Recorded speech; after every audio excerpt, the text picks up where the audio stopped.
Assalamu alaikum students, it's time to start exercise 3.3 of unit number 3 variation.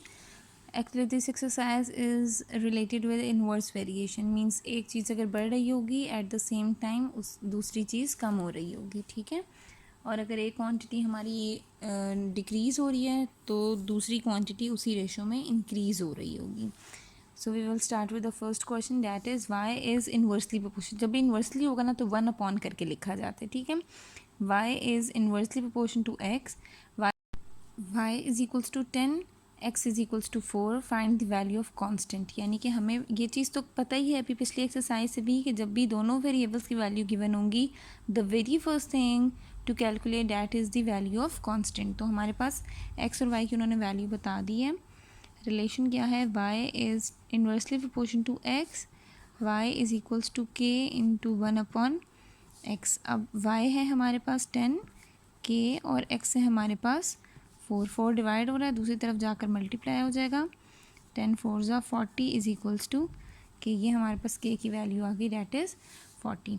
In question number 2 we are given with y is inversely proportion to x, y is equals to 6, x is equals to 3। आपको y calculate करना है when x is equals to 20। The very first thing to calculate is value of k।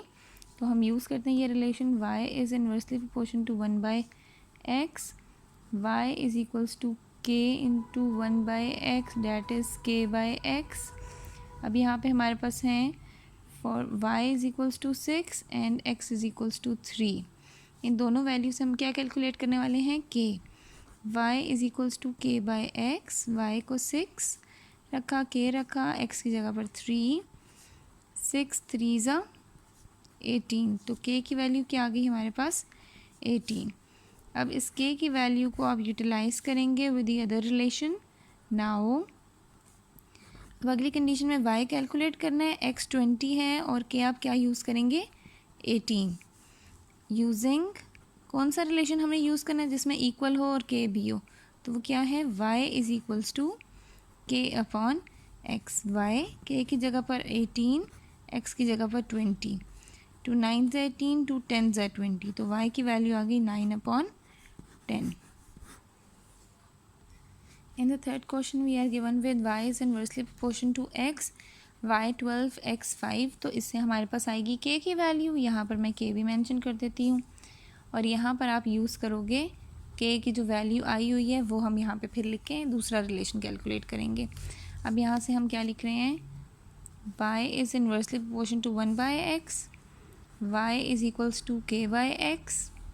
Now y को 12 रखा, k और x को रखा 5, जो पहला रिलेशन था जिसमें y 12 था और x था हमारे पास 5।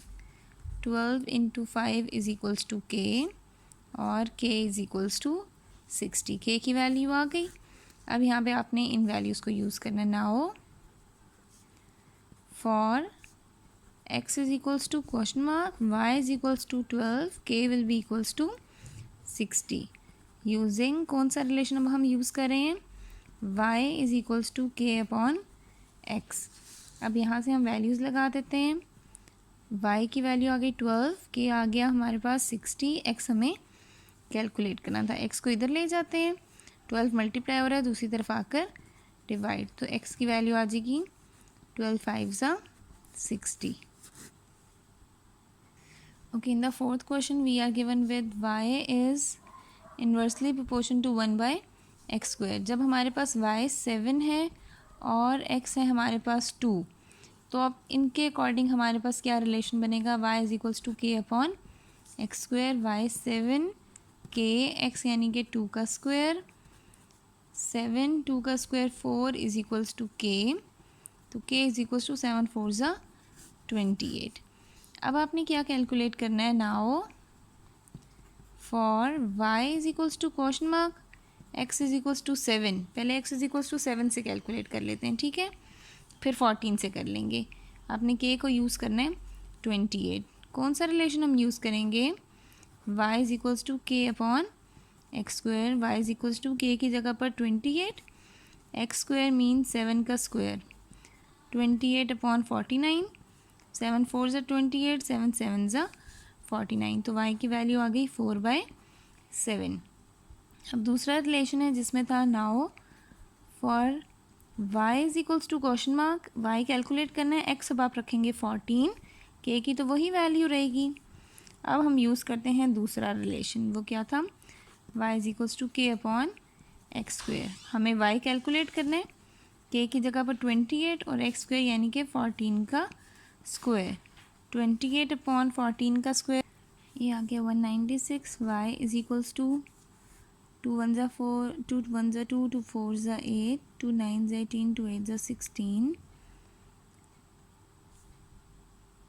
7 2 ज़ा 14, 7 1 ज़ा 7, 7 4 ज़ा 28, 2 1 ज़ा 2, 2 7 ज़ा 14, y is equals to 1 upon 7। यानी कि जब x 14 रखेंगे तो y की वैल्यू आएगी 1/7, और जब हम x को 7 रखेंगे तो y की वैल्यू आएगी 4/7। Now we have question number 5 in which we are given with y is inversely proportion to x cube, x 3 हो y 2 हो तो k क्या होगा, पहले हम सबसे पहले k कैलकुलेट करेंगे, उसके बाद हमने यहाँ पर उसी k की वैल्यू को रिप्लेस करके x की वैल्यू फाइंड आउट करनी है। y is inversely proportion to 1/x cube, y is equals to k/x cube। अब y को आपने रखना है 2, k की वैल्यू नहीं पता, x यानी कि 3 का क्यूब, जो हमें फर्स्ट रिलेशन में बताया हुआ था, y इज इक्वल्स टू 2 और x is equals to 3, 2 is equals to k, 3 cube 27, 2 into 27 is equals to k, यहाँ पर आ गए 27, 2 ज़ा 54, k की वैल्यू आ गई हमारे पास 54। अब इस k की वैल्यू को यूज़ करेंगे हम। नाउ सेकंड क्या केस था, x कैलकुलेट करें for y is equals to 6, तो k भी तो रिप्लेस करना होगा, तो k को हम लिखेंगे 54। देन यूजिंग, अब हम कौन सा रिलेशन यूज़ करेंगे जिसमें y x और k मौजूद हो, y is equals to k upon X cube, y की जगह पर 6, k की जगह पर 54 एक्स क्यूब।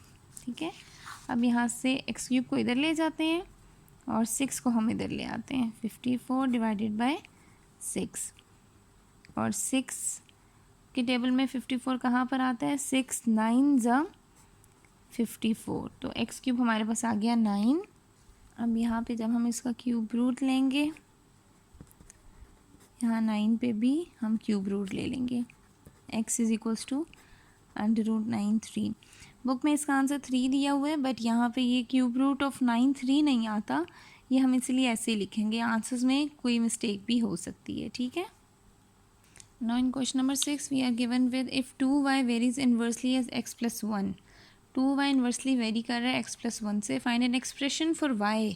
अपने y के लिए एक्सप्रेशन बनाना इन टर्म्स ऑफ x, यानी कि y वाली एक्सप्रेशन में find an expression for y के लिए हम एक्सप्रेशन बना रहे हैं in terms of x, inversely है, इन्वर्सली x + 1, ये हमारा रिलेशन बन गया। ठीक है, अब इसमें सेकंड केस में उन्होंने कहा है y को आप 10 रखें, x को आप 4 रखेंगे।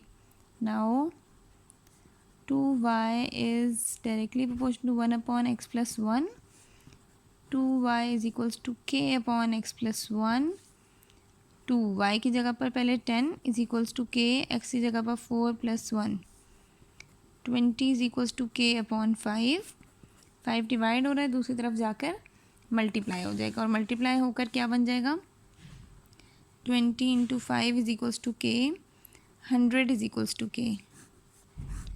ये हमारे पास k की वैल्यू आ गई। सेकंड केस है, अब उसको लिख देते हैं। y कैलकुलेट करना है किस तरह से, जब x हो 8 और k हो हमारे पास 100, तो हमारे पास क्या रिलेशन बनेगा, 2y is equals to k upon x + 1, 2y k की जगह पर 100, x की जगह पर 8 + 1, 100 upon 9, y is equals to 100 upon 9, 2 multiply और था, इधर आकर डिवाइड हो गया, बट 9 के साथ मल्टीप्लाई होगा, 9 2 ज़ा 18, 2 50 ज़ा 100, 2 9 ज़ा 18, हमारे पास यहाँ आंसर आ गया 50 अपॉन 9, k की वैल्यू आ गई 100।